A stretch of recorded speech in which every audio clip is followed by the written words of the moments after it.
When severe weather strikes, our teams work to get the lights back on as quickly and safely as possible. Every storm is different and brings its own set of challenges. But the safety of our employees and the public is our #1 priority, no matter the weather. We start our work by identifying the circuit-related issues causing the outages in our system. We then prioritize getting the power back on for hospitals, police and fire stations, and water and sewer plants. At the same time, our crews will work to fix outages that will restore power to the largest number of customers the quickest.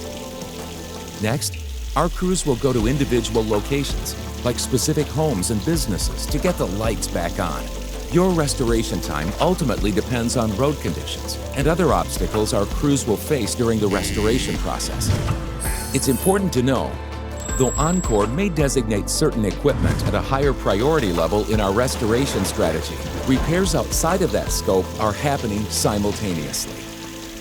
So smaller areas may see power return at the same time or earlier than larger ones. Stay informed and visit Oncor.com to learn more about outages and weather.